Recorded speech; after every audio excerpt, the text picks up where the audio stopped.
So, a few episodes ago, we posed the question, what do you do with all the money after you sell this church that you have bought and renovated and flipped. and flipped? Like the flipping, and I mean, like literally, that was the word that was used. So it's like that term totally references like a business of money making, flipping Yes. houses. But when your church does it, I mean, it's okay. It's fine. Yeah. Nothing to see here. Nothing to see here. Keep moving. Faith can feel like hearts and butterflies until someone lights a match and burns it all to the ground. Welcome to the Burning Butterflies podcast.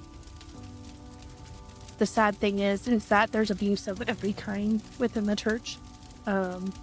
But the spiritual abuse is the stuff that just Well, it's a place there shouldn't be abuse.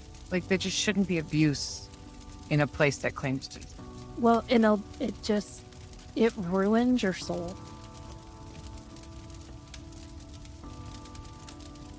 If you're new here, we suggest listening to our prologue episode first. This is the story of two women's journey through toxic church culture and spiritual abuse, all while finding healing in the end. Sometimes it's just the facts, and if you get offended by it, that's a you issue. And if we can't be mature enough to have these conversations, even if some of the topics are difficult, then shame on us.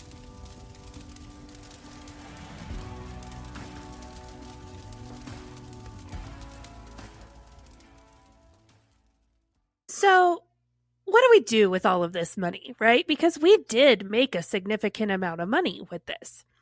Brandy and I'm still kind of sort of helping lead children's, but I'm doing more of like the administrative stuff.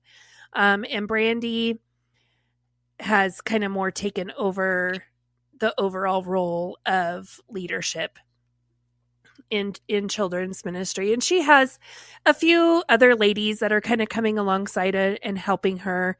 But her and I are called into Tom's office, and we are asked if you could change anything about the way the children's ministry is running, because we have this money.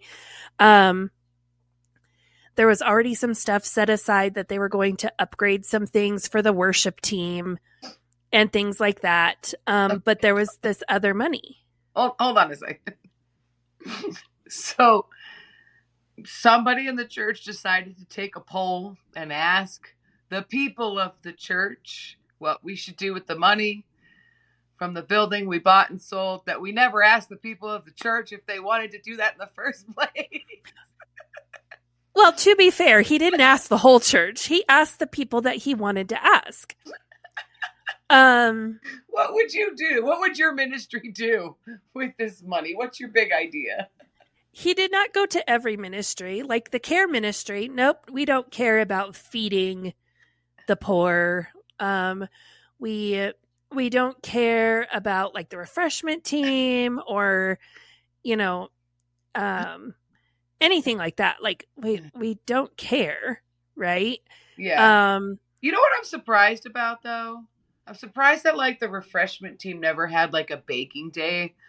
Like the way the church was set up, like, and let's just pretend like the kitchen really worked the way it was supposed to, but like it's because all those women didn't like each other. But like no one wanted to be around each other. I'm just thinking, what would I do with that money if I was like if you had asked the refreshment? I'm sorry, this is like totally like a side comment, but like if he had gone around and asked every ministry, like, what would your big? I'd be like, I want a commercial kitchen where we bake everything in house, and I had a baking ministry. I don't bake anyway. Go ahead. Yeah. So he asks us, and so the way the church building was built, if you kind of remember way back like a couple chapters ago when we talked about us building the building, initially the little house, the little farmhouse out front of the building was supposed to go away. And so the floor plans for the church building itself included offices. And so it was supposed to be this like office area off to the side, right? So you had like Tom's office, and then you had like a big workspace office, and then you had like the front desk lady, and then behind her was supposed to be like where like the copy machine and all of that stuff was. And when it was decided that it was too expensive to do the initial plan to get rid of the house, those two offices turned into classrooms. So it turned into the nursery and the preschool rooms, which the nursery lady threw a fit. We've already gone over all that whole story. So it ends up being like the little kid preschool room and the big kid preschool room, right? And then in between them, they put a Jack and Jill bathroom. So like initially that's where like copy machines and like, office storage and all of that was supposed to be, but they turned it into a Jack and Jill bathroom. And then the front desk lady, that became like the quote unquote check-in desk for that preschool side, right? That's where you checked in your little kids. It was really, really difficult. Check-in wise, if you had little kids that you needed to float between rooms or anything like that, like you were having to, the bathroom became more of like a walkway in between the two classrooms, the way those rooms functioned on a Sunday morning. And so, and they kind of like jetted off the side of the building. So you have like the main building, and then all of a sudden these two rooms just kind of like jet off to the side. So there was this big open space. Well, it faced west, and you have like this giant, like 2.5 stories, 3 stories, whatever, of the big giant wall that's the edge of the sanctuary. So that area never gets any sunshine, like ever, because just right across from there, like that's where the neighborhood is. So there's houses and trees and everything. So this side of the building never gets any sunshine. So we can't grow anything there. Grass doesn't grow, nothing. So it just turns into a giant weed patch, right? And it's right outside the window of the preschool room. And so what we asked for was to knock out one of the windows in the preschool room, fence in that weed patch, and turn that into a little kid playground, because we had a playground out the other end of the building, out the gym. So the big kids could go out there all the time, but the preschoolers, it was a giant pain in the ass to get, a dozen preschoolers from one end of the building to the other, not lose anyone, keep them quiet as you're walking. If you're walking through the building, you have to keep them quiet because in the sanctuary, the adults are in service. But if you go outside, you have to keep them from like running in the parking lot, right? And so it's a giant pain in the ass. And so we never took the little kids out to the playground. So that was our request, was to turn one of the windows into a door that went out into a playground made just for little kids, just for preschoolers. And Tom was like, well, is that all you want? And I said, well, like, if you're asking me to like shoot for the moon and just like shoot my shot and say whatever I want. So he had like kind of a drawing of the blueprints. And so I put a piece of paper over it and I kind of traced the existing building, and I built out that little kid preschool room and said it would be really nice if we had a room for moms to like come and nurse their babies. And so I built out that little kid room, and I built a hallway that went around the backside of the bathroom and connected to the big kid room. So it would work as one big room. And then where the current little kid preschool room was, that would be like walled off with a door in it. And that would be where like moms could go and nurse their babies. And then I asked for because we had like a live feed, like you could sit in the lobby and watch service on a live feed on a TV. So I asked for that to also be pumped into that room.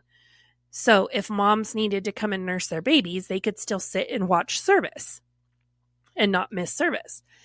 And so I said, if I'm like, sky's the limit, all this, money is not an option, let's do this. Yeah. But initially, all Brandy and I asked for was a little kid playground. Yeah. Like literally, like just turn a window into a door, some fencing, some like, we did ask for expensive like ground covering, like the rubber squishy ground covering, because they're little and they fall down a lot and we don't want wood chips and stuff. Yeah. But we didn't even ask for like playground equipment, like nothing. Just like, we just want to be able to take them outside and let them run around. Like that's all we want to do. So I don't know that I was asked, but I definitely put in my 2 cents in a conversation, actually a couple conversations. I was very adamant on what I would do, what changes I would make. I think those conversations happened outside of church. Like it wasn't like, I don't remember. I'm not going to say that somebody said, Melissa, what's your idea? But I know I was involved in conversations of ideas and I'm opinionated. So, because I know there were talks about the possibility of going up, because the way the building's designed, there's lots of space to go up instead of out. Yeah. Mm-hmm. And there was talk about a children's sanctuary, like a small space, because right now the children use the gym for their worship, which is just echoey and loud. And then there's like classrooms all around that gym. So like there was talk about like converting one of those into like more of a like stage, lights, chair, like a small sanctuary that could be used for other things besides children's ministry, but getting the kids out of the gym and into a sanctuary space. And then how like would you like convert things upward? I don't remember all the different ideas that were thrown around. I just know, I think it's funny that all of the ideas that I did hear ended up being done. It was done in the most WTF way ever. Like, just want to take a moment to say that Amanda got everything she asked for. I, too, got exactly what I asked for. Just on opposite ends of the building. But you were asking for big kid stuff, and they put all that at the other end. And what I asked for was put on the, like, yeah. None of it was put where practical. It should go. Logically, practically, intelligently. Yeah. So we did get, I did get a children's sanctuary, which ended up not being called that, but it was designed exactly what it really was, minus the stage. Which is so funny because, okay, so keep in mind, I'm working in the office full time now. So whenever Tom has these like cockamamie things, right, he needs to be able to bounce ideas off of someone, and he needs, above anything else, he wants validation, right? He was, in some ways, I was validating what he wanted, but I wasn't telling him exactly. He would get very frustrated with me because you asked me my opinion. I'm going to give you my opinion. I wasn't picking up on you're asking my opinion. I'm excited. I need to match your excitement, but I shouldn't give you my opinion. I should parrot your opinion back to you. I wasn't picking up on that. I was matching the excitement, but then I was giving my opinion. Yeah. Because I was asked for my opinion. And so, like, stupid me, I assumed when you asked me my opinion, you actually wanted to hear it. So that's on me. That might be. But oops, yeah. It's so funny because you say you were like saying we need like this little kid sanctuary, or a kid sanctuary, a smaller sanctuary. Tom, so he asked me questions, right? And then like, it's a matter of weeks, like it moves fast. I get called back in and he shows me, this is what we're doing. There is no little kid playground anywhere. No. Anywhere. he has taken the whole side where we wanted to build a little kid playground and all of that, and he has extended it greatly. And he has added on 2 more classrooms and a small sanctuary. And what I was told is this is where Pastor Younggun can do all of his Bible studies, because in the office, we have what was the living room of the farmhouse that we have turned into now like just this meeting room, right? Yeah. But it's very much the same aesthetic throughout the church. It is very Thomas Kincaid, esque. And so Younggun wanted to put up maps and timelines and all of this stuff in order to like show people things, like when because he wasn't doing a Bible study like Tom does a Bible study where you read a verse and then you basically sit and listen to a sermon of Tom telling you what he thinks the verse says. Younggun would dig into scripture and he would talk about the cultural and historical context of it and how Old Testament and New Testament fit together and all of those things.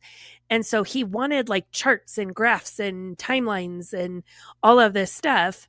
And so he would like put them up, but then he'd have to keep taking them down and he'd write all over the marker board. And then Tom would come in and want to have a meeting, and then he'd be mad because there was like this timeline written on the marker board. So he'd erase it.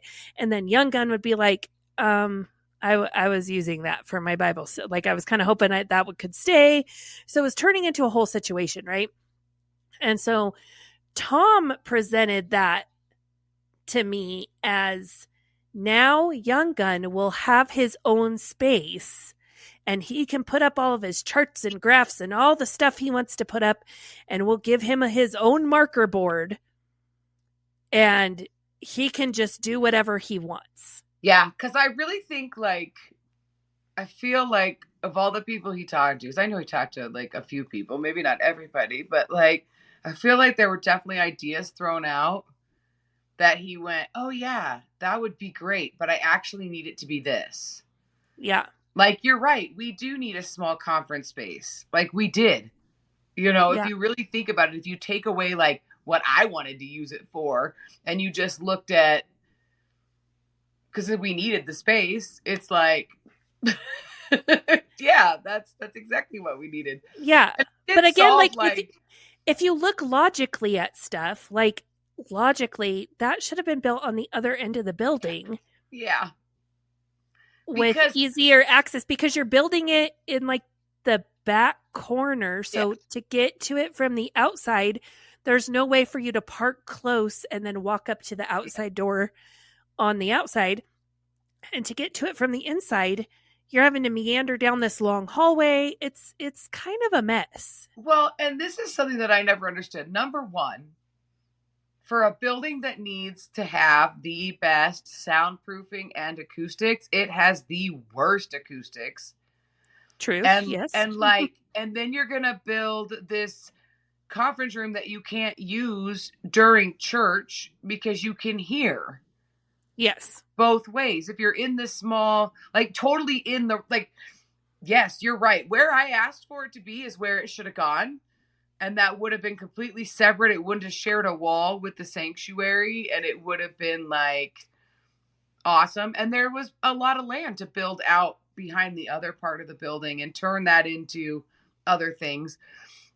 But like, when you think about the fact that like it is in the most obnoxious place, like the worst location for you to put it, there's a hallway that touches the sanctuary, so you still have to be quiet when you walk through there because everybody can hear you in the sanctuary. Because we didn't do anything to, like, it's the west side wall of the sanctuary that was an exterior wall. Yeah. And we didn't do anything. We just built this up against it. So all that brick on the exterior wall is now inside of a hallway. Yeah. And inside this little sanctuary. Yeah. And then another big problem that the church faced for years was that because where the original offices were supposed to go became preschool, nursery, care, but yet we still had one nursery classroom on the opposite end of the building, the babies. Yes. And so it did solve that problem of bringing everybody over to the same side if your kids were under age like 3 or 4. Yes. So Brandy which might have and been the only good thing that came out of it. Well, yeah. But I mean, like, even the exterior doors going out of the sanctuary stayed, and they were now in a hallway. Yes. So I also, before we move on to like what actually happened, I also want to point out that several people said we should use the money to repaint the interior of the building. Yeah. Because after, what it's been 8 years in the building, you can imagine the lobby, all of like scuffs and dings and all of that. And, it's not like we used super amazing. They painted it all with flat paint. So then anytime like something got on the wall and Twyla would try to like clean it off, like some of the paint would kind of like come off the wall because it was all flat. Yeah. And like we couldn't paint over stuff because we had all these windows in the lobby and we used like dark colored paint. And so if you have dark colored paint and there gets to be like a scuff or something, it's really obvious because you have the white drywall behind this dark paint, right? And we can't paint over it because the sun has faded this dark paint over time through the windows. And so if you tried to paint over something, the sun would shine on it and you could tell that the color was off. And if Twyla tried to clean something, you could see like where like white marks where like she had cleaned something off the wall and it had discolored the wall just enough. So like when the sun shined on it, overall, it just wasn't amazing. So, and there were talks of other things like the office needed a new copy machine because it was the same one they had been using since 1998. Like, so I mean, there were all of these things that we could have spent the money on. But instead, we didn't paint anything. We didn't fix, there was like one of the tiles in the lobby that got broken. We didn't fix that. The baseboard around the gym and the classrooms was coming off. We didn't fix that or anything. We built all of this stuff. And so, Brandy and I are called in and we're shown this is the new floor plan. So we're like, oh, well, what about this? What about this? And he's like, nope, this is what we're doing. Like, this is final. There's no changes. And we're like, oh, okay, that was fast. Yeah. And so this is what we're doing. Cool. What about the little playground that we asked for? And he told us that if we were going to do that, the church would pay for the fencing to go around it, but we had to pay for everything else ourselves. Yeah. And you're so, like, no. Yeah. So we kind of put that on pause for just a minute because like, okay, now we have to figure out what we're going to do. And he's like, well, so now I gave you 2 more classrooms. Like, fill them up. And I remember it being said that it's like, it fixes the problem because now you don't have to walk through the foyer to get outside because you have a door. Like, you did get a door outside on that side of the building. So you could walk around the through back the side. whole damn parking lot that we could have done before. We could have done it before. Yeah, but it was in the front. You would have had to go through the front. Like, you can't go through, now you can go through the back. And on grass, and in winter, well, I guess you'll just stay inside anyway. So it's fine. I just remember that being like, now you had the access to get around the back or just play with the kids on the grass. Like, It's bizarre to me. Yeah. So we're tasked with, we have to fill these classrooms, right? Yeah. And so, okay, like we sit down and we're like, okay, what makes the most logical sense is if you are school aged, kindergarten and up, you're in the gym. Yep. If you're less than school age, you're in this little hallway, right? The lady who had thrown a fit about the nursery, you're not putting me there. And she demanded to be put in the gym. She had left the church by this point. Yeah. So that's fine. We can move the nursery now. So we're tasked with rearranging all of these classrooms, right? And we try to do it in the most logical way. We try to hear what people are saying, but at the same time, there has to be someone to make like a final say. And so we're like, look, we're doing this if a new person walks into the church, what is going to make the most sense? And it makes the most sense if everything is in age order. So when you walk into the gym, like one of the first rooms, the room closest to the bathroom, which should have always been the kindergarten room because those little kids need to go pee more than anyone else. Logically, that should be right there. And then you go up as you go around the gym. Yeah. And so that was the game plan. And it was going to go in order. Yeah. Did we have an overabundance of preschoolers at that time that we needed? No. 4 preschool classrooms? No. Okay. And at this point, I don't think we've talked about it, but at this point, we've already moved the youth kids out to the garage. Oh, wait, yeah, that was another building project that happened. We had built this garage because there were so many men that were working on cars, like people needed their cars fixed, and we had older retired men who liked to do that. And so they were doing it at the church, in the church parking lot, and then like the neighbors were complaining and they were calling like code enforcement officers because we had like cars in the back parking lot of the church up on blocks. And so people were complaining about it. So this garage gets built, right? And about the time that the garage gets built, one of the old men who enjoyed working on the cars passed away. So we ceremoniously named this garage after him and told his widow that this is, the garage named after your husband, and it's going to serve so many people and it's going to do so many amazing things. And it got filled with junk. I didn't know the garage had a name. Interesting. That was a big ceremonious thing we did because I didn't even know. It was. And then as soon as because what came to light was this lady was like, I've always come as you are because this is where my husband wanted to go.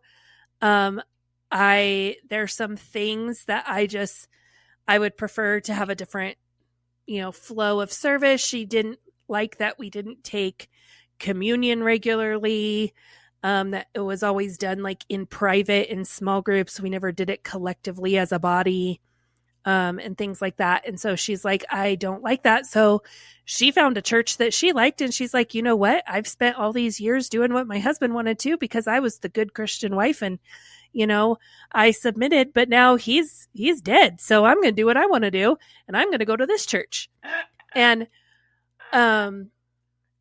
like, I love this woman so much. She is one of the few people that like, I still am in touch with after all these years, after Come As You Are. Wow. I love this woman deeply. And so she leaves shortly after her husband passes away. And so Tom was like, well, she's not here. She's not going to know what we're using this for. So then the garage gets filled with crap. And then eventually, like, we need space for the youth. They need their own space and all of this stuff. And they're being too loud and they're being too obnoxious and they're being too teenagery. And we just need to get them away. So we put them out in the garage. So we renovate half this garage and turn half of it is like a garage. And the other half of it is the youth room.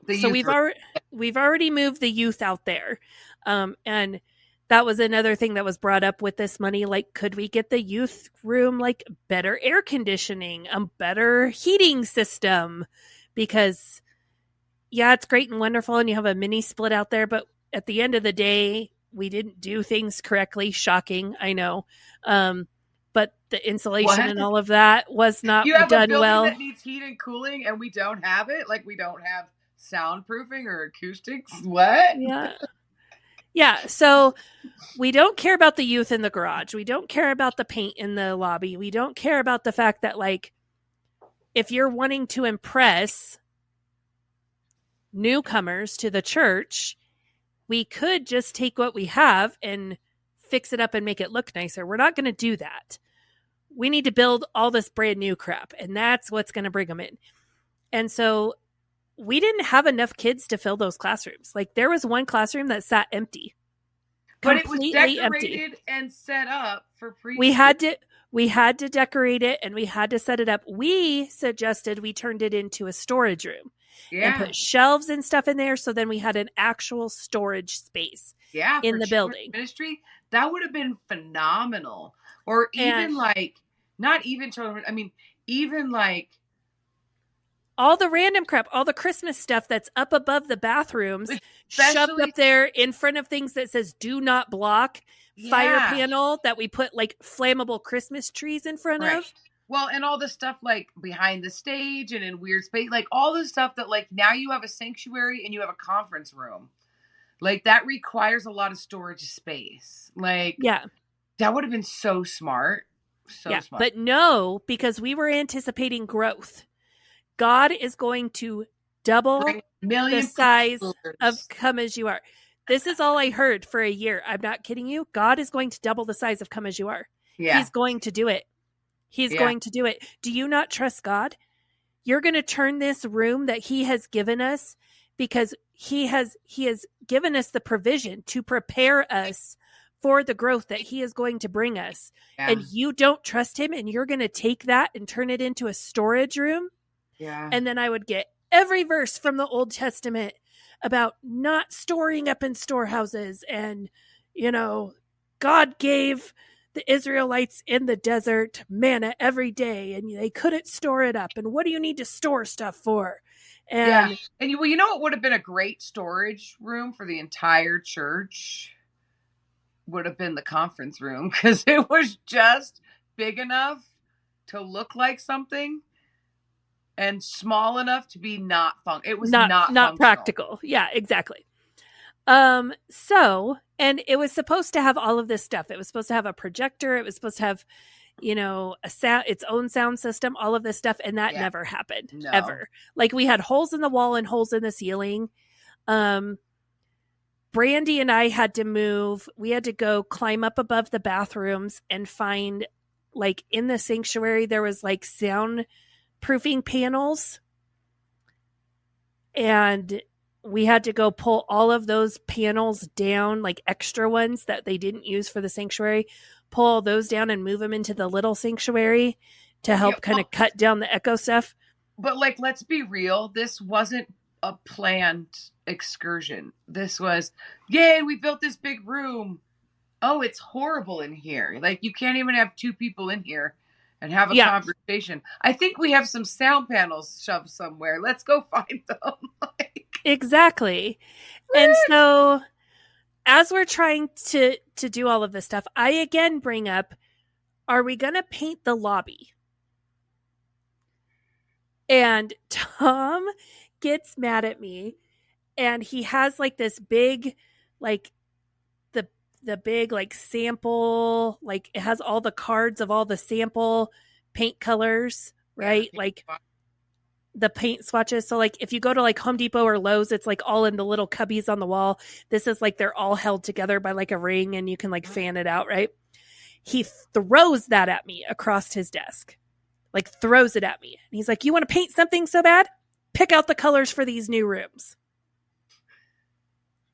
And I'm like, oh, okay. So we, and then we were told it can't be anything crazy.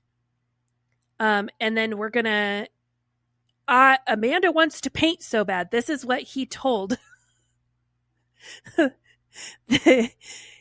we're sitting in the office, and the guy who is kind of like heading up, Twyla's husband, he's kind of like heading up the construction of this new addition and everything. He yells at him, Amanda wants to paint everything so bad, so we're going to repaint all the classrooms because apparently we need to paint everything. And I'm like, all I was asking is like the big wall with all the scuffs in that, like, that looks horrible in the lobby. Like, I was just asking to paint that one wall. Like, can we just paint one wall? Like the one wall.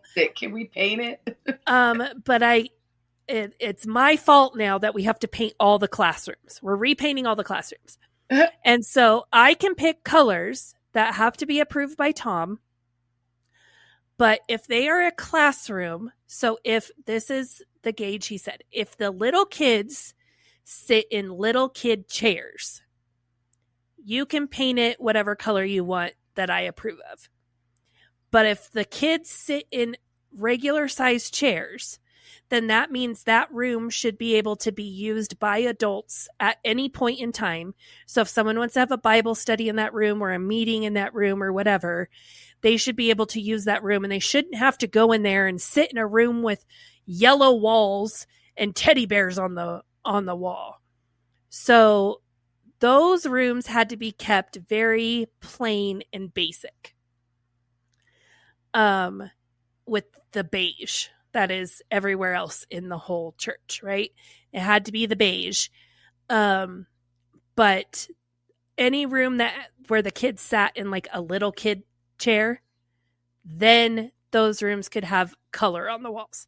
So I think we picked blue and green, and we alternated. So like the nursery was blue, so the preschool room was green, and then the next room was blue, and then the next room was green, and it went all the way up. And the last room that was able to be painted was the first grade room. After first grade, the second, third, fourth, and fifth grade rooms all had to be beige, and they weren't allowed to decorate their rooms. They could put posters on the wall, but it had to be something that if someone wanted to have a meeting in that room and they didn't want to look at little kid decorations, they should be able to take it down. Which is so stupid. Like, yeah. Especially when you just built this conference room. Right. Well, and now that you mention it, like, it was the least decorated Sunday school, the upper grades, like very sterile, very. Yeah. Yeah, no wonder why kids are like, we're done. Like, this is awful. Yeah, like once they got into like third grade, they're like, this is not fun anymore. No. I mean, we had rooms full on decorated, like, and we were frugal. We took like old stuff that we had bought to like decorate for VBS. So like the preschool room became the Everest room. So we hung all of the posters from Everest up, right? And then we had a room that like for Maker Fun Factory, we had bought this big backdrop that we used on the stage. We put that up on the wall, and we put all the Maker Fun Factory posters up, right? And so like we had all of this stuff in the little kid rooms, and then the big kid rooms were just plain. So we're building this. So because we're building it, we have to take all those little kids that are down there at that end, and we have to put them in the gym while we're building this. Right? Because you can't have little kids in a construction zone, right? And so the nursery and the preschool, everyone had to come down to the other end. So while this is being built, the entire children's ministry is shoved in the rooms around the gym. And it is miserable for everyone. Everyone hates it. And it's like, we have grumblings. Teachers are ready to quit. We have teachers in tears, and we just have to be like, just hold on. Like, just hold on. Stay with us. It's going to get better. It's going to get better. So we finally get everything done. And Tom is like, well, where's your team at? You guys can come in and start painting. And I said, what? And he goes, you wanted to paint these rooms. You need to be the one to paint them. You say this is what families are going to want and kids are going to like it. It should be these families coming in here and painting. And I'm like, oh, okay. So we had to call people and be like, hey, we're having a painting party and making it seem like fun when in all the church reality, can't afford to paint the walls, so we're going to do it for free. yeah. Because here's the deal. These men who volunteered their time when we built the building, most of them have learned their lesson. Yeah. I'll volunteer some of my time. I'm not volunteering all of my time. Yeah. I'll give you a little bit, but I'm not leaving work to come and do stuff for you, Tom. I just can't do that. We have the guy from the like Corey and Topanga, like you like to call him, the Partridge Family. Yeah. Corey is a electrician, and Tom is calling him up left and right. Hey, come do this, and he's like, I have clients paying me to do electrical work for them. I'm working for a business that I have things that I have to do. Yeah. In order to get paid and provide for my family. I can't take off work to come and do this for you for free. Right. And so Tom starts getting really mad at him over it, that like his priorities aren't right, and saying stuff in the office about like, you know, people who are wanting to do this stuff but needing to get paid for it. Like, that's not godly. And so like he's grumbling about all these people, right? And so the guy who was painting that's what he does. And he's like, look, if I don't have a job, I'll come paint for you for free. But as soon as someone hires me, I'm going to paint for them. Yeah. And so that's kind of what happened. Was he got a job and the classrooms needed painted. Oh, yeah. And so me and Brandy, the beer ministry mom did come and volunteer quite a bit. And then Tom got mad and yelled at Young Gun. And I'm not really sure how it happened, but then it turned into these teachers are mad because they're all shoved in these rooms while we're building this addition. They should take some ownership and some accountability. And so then Tom was mad that why aren't the teachers painting their own rooms? And so then we had to call the teachers and be like, hey, we'll come and help you. So then like one teacher at a time, we'd schedule a night. So, all right, this night, the kindergarten teacher is going to come in and we're going to help her. And she brought her husband and her kids, and we painted the classroom. And then, you know, so then you had people that are like, screw that, I'm not doing that. So then it's me and Brandy, and they're painting this room by ourselves with our kids, you know, and then our husbands are mad because you're at the church, all the, you know, and my husband hates painting, like with a passion, despises painting. So he's like, I'm not going to come and paint, you know, at the church. And so that turned into a whole thing. And then we were like having to rearrange stuff. Also during this time is when the preschool teacher, they move away, like move to Wyoming. And she has been the preschool teacher since the beginning of Come As You Are, right? And she has all of this stuff just shoved in bins, and like she has all of these little like storage systems that she had bought, and stuff is just shoved, right? And so she's like, I'll just leave it all for you. Blessings. And so we're trying to move stuff around. So then we have to pull all of her stuff out. And I think this is the biggest fight Brandy and I ever got in, like ever, at our time at Come As You Are. Because I am like, we are not saving kinetic sand for anything. Why do we need kinetic sand?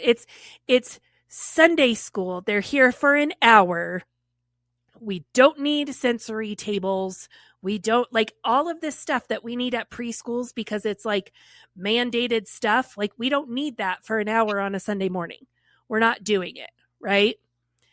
And so I would throw stuff away in the dumpster, and Brandy would, after I would leave, Brandy would go and climb in the dumpster and pull shit out.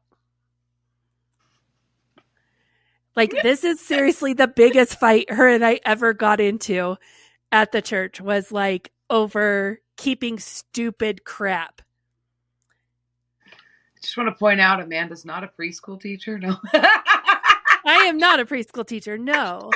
I'm like, I'm like, good for Brandy, because we do need, well, not kinetic sand. I don't like kinetic sand, but we need sensory tables. That's funny. Yeah. And so, and I mean, like, we pulled everything out of all of the classrooms, and we let all of the teachers come and be like, okay, we put it all on tables in the gym, and was like, anything you want for your room, you come, you get your stuff, and then you put it in your room. You put it away, right? And we just had all of this crap left over that no one wanted. And I mean, like, we would make the same baby Moses in a basket craft every single year, right? So then we would have, she would buy stuff for like 15 kids and 12 would show up. So then she'd have a little bit of leftover. So then in her mind, the preschool teacher would be like, oh, I'm going to save this for next year, because we do the same thing over and over and over again, right? But then the next year she would forget she had it, and she'd go buy all new crap, and then she'd have leftover and be like, I'm going to save it. So rinse, lather, repeat for like 10, 15 years. We have all of this stuff. Yeah. Like the amount of googly eyes and puffballs and like just astronomical amounts of just like random crap, right? And so I'm like, we can keep some of the stuff. We're going to, you know, and so then we ended up, we took, because by this point, the pantry is kind of like coming down on a down, like, I mean, the economy is shifting a little bit.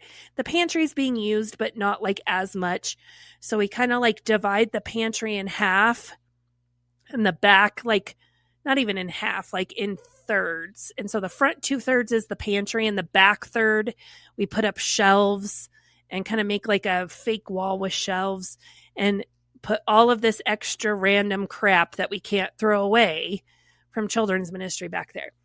So we're doing all of this, right? And Tom is on us. It has to be done, has to be done, has to be done, right? And people are getting mad at me and Brandy because they think we're the ones driving it. Right. We're the ones saying, well, you have to come and paint. We're the ones who are, and so from the outside looking in, it looks like Brandy and Amanda had Tom build this addition, told Tom what to do, made all these decisions, and in reality, Tom said, this is what you're doing, figure it out. Yeah. And so this is kind of the start of where people start getting frustrated. The beer ministry mom is mad that she shows up to paint and other moms from mom's group aren't there to paint. So why do I have to stay? Now she's pissed. Like, why do I have to stay and paint? And this is stupid. So she shows up a couple times. Then she realizes other moms from mom's group aren't coming. So screw this. I'm not going to do this. And so now she's mad because she's like, Brandy and Amanda made me do that. I didn't want to do it, and they made me do it. Yes, I held a gun to your head and said, come paint this damn wall. Like, you know, like, and it was so frustrating and so stressful, but it was like, at the end of it, it was like, it's going to get better. We just have to get through this little rough patch, and then it's going to get better. And we just have to do what Tom wants us to do. And yeah, so newsflash, we have 2 classrooms, sometimes 1, sometimes 2, depending on how many kids show up. But most of the time we have 2 classrooms that sit completely empty on a Sunday morning because we don't have enough kids to fill it. We have a little sanctuary that sits empty. Brandy uses it to do like little kid worship. She gets like little kid instruments and stuff. And it's fun for the first couple weeks, but then after that, it turns into a giant pain in the butt. Yeah, we tried to use it to start a theater ministry. Yeah. And have meetings in there. But like I said, it was just big enough to look functional and small enough to be completely not functional.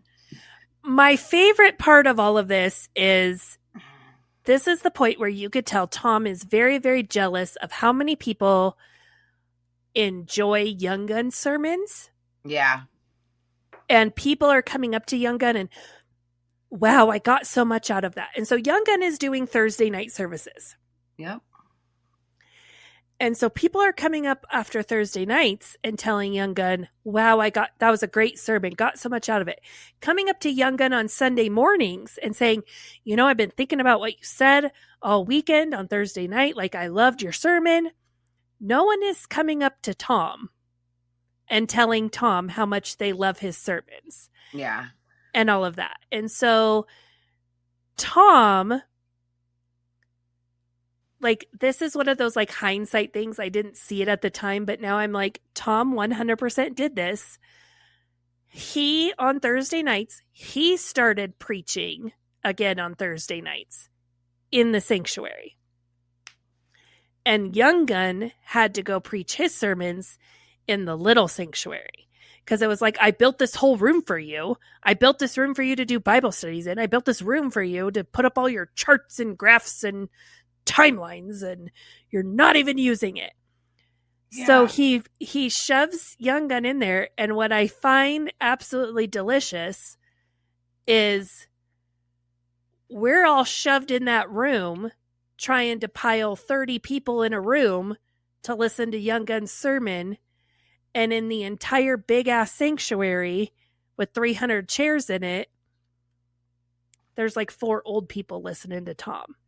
Yeah. And didn't he like bill it like if you want a sermon, like, or like they were going to be teaching? Because I always tried to like I feel like this was always tried to be disguised as like a Bible study night. So it made it okay. Mm-hmm. Like, I don't remember that I led worship on Thursdays, and I know that this starts like the foundation of the riff within the worship team, because the deep teaching led to deep worship, and and which rightfully so. Like, if you understand that Tom had the mindset that Come As You Are is a seeker-friendly church, and so we can't be too deep and churchy, and Sunday service is a time for like, you need to be taught, but also we have people coming in. And so it was all designed around, but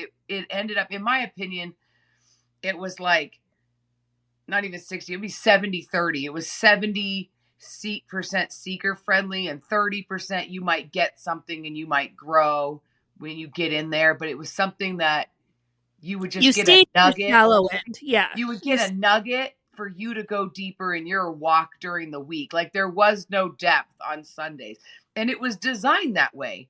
And so when Young Gun comes in and he is like, because I used to always tell people, I'd be like, yeah, on Sunday, you get this, like, you get the level ground and you have little dips, but that level ground, Young Gun will take you deeper through those points, on a Thursday.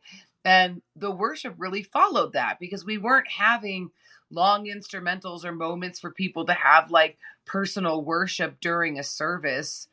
It was we got to have our songs, we got to have our sermon, we got to have our songs. And when you talked, if you had the microphone on the worship team, you were definitely encouraged to watch out from using language that would be too Christian. So you wanted to make sure you didn't use words that outsiders wouldn't understand. And so it's really interesting just to see how you like set the system up this way, and then you're going to be mad because it's what you designed. It's what you are. It's the level that you created to be seeker friendly, and then you're mad that everybody wants to go date. Like, I don't want to, like, you did it to yourself. Well, and that's the, like, so we were supposed to take all the kids, like, from children's ministry in so they could write verses on, like, the studs in the new edition, right? Because that's what we did when we built the building. I mean, Froggy wrote the entire book of John in one of the classrooms on the wall, and, you know, all of this stuff. So we took the kids in and we walked through with Tom, and he was mad at how surface level the verses that the kids wrote were. Yeah. And he's like, it's all John 3:16. Yeah. And like little kids wrote like Jesus loves me. Yeah. And like I love God. And we were like, yeah, isn't that precious? Like look, this is what the kids, they could write anything and they chose to write like I love God on this. Yeah. Like, and Tom was so like, just, well, you're not discipling the children. Like they're not learning anything. Everyone in the world knows John 3:16. They put it on at football games. Everyone knows it. And so, like, but you kind of did that to yourself, Tom. Like, we're supposed to teach them surface level stuff. And it's supposed to be the parents who are taking them deeper. Yeah. But then that became our fault. Like, well, then we're not discipling the parents. And so never mind, the parents are sitting in your sermon. No, listening to you. It's my fault as the leader of the family ministry. It's my fault that these parents aren't going deeper with their kids. And then when they do, and this is the other thing, and then when they do, and then when you have people coming in who are actually teaching, the amount of times that after we had like a guest speaker or somebody would come up, if somebody said something Tom didn't like or didn't understand, he would correct it from stage. So it's like, you, bud, it's you. And you're just blaming everybody else. But then as soon as you do have somebody who is teaching and taking the people deeper, it's a problem because it's not you. Right? Yeah. So I have a question. Ball's in your court, bud. I have a question to finish up this episode because you brought up something. So you said like this is kind of like the first like divisions in the worship team. Yeah. Let's kind of talk about that for a minute. Okay. Yeah, because we're talking about this and I'm like, oh my goodness. Like I was working a lot at this point and I was starting to really not engage as much in church because of my schedule, but I was always very dedicated because I wanted to rule the worship team. But I was able to like work out my work schedule to where I closed it on Sundays so I could have time for church, but then I have to go right after church and go to work. And then like we would have worship practice on Tuesdays. So my 2 days off a week were Tuesdays and Thursdays. So that way I could do worship practice on Tuesday, worship on Thursday nights. And then on Sundays, for the most part, I did children's worship. And then occasionally I'd rotate onto like the main stage, but yeah, so we have at this point, like a new worship leader who came in to do Sundays. And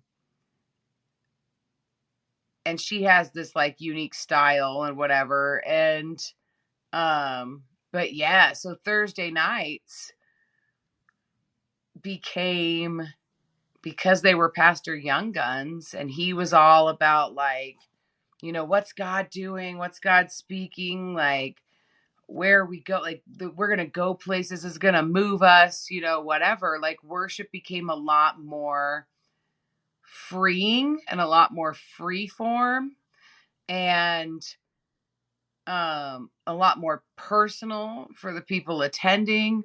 There was more time given to it. It wasn't like so structured and rushed.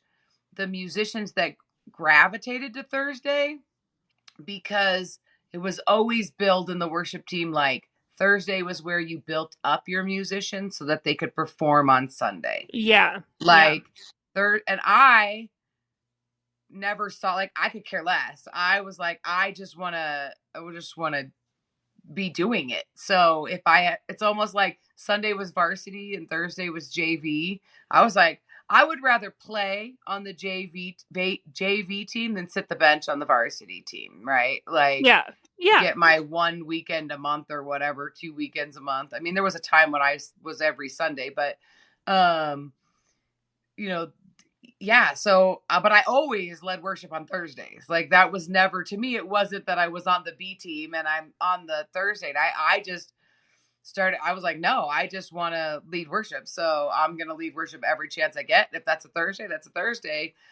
But the beauty of that was the people that would come into Thursday service, because they were your younger, less experienced, less technical, quote unquote, musicians.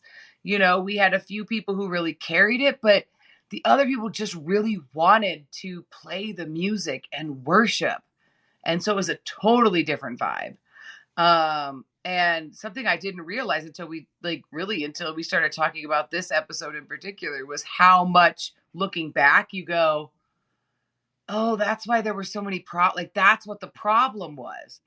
Like, you don't see it when you're in it, because I was living my best life. I would have stayed and led worship on a Thursday night with people who genuinely wanted to be there, wanted to learn, were worshiping, because this wasn't like the forced Sunday, stand up, sit down, raise your hands, clap, clap, clap. Like, this was, I'm here on a Thursday night because I choose to be here. Like, this is optional and I choose to be here.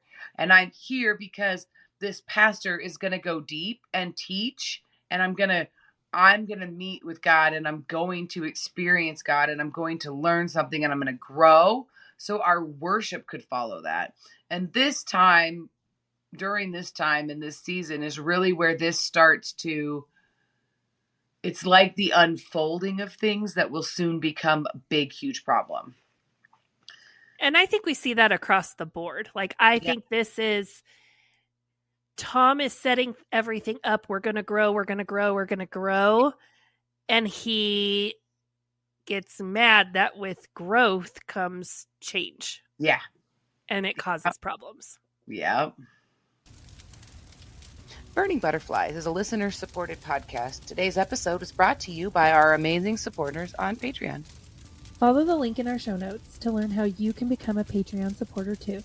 Supporters get exclusive access to bonus content each month, including outtakes, cut content, and supporter-only episodes. If you've enjoyed this episode, please leave us a rating on your listening platform. Burning Butterflies is a production of Asha Media. Thank you for listening.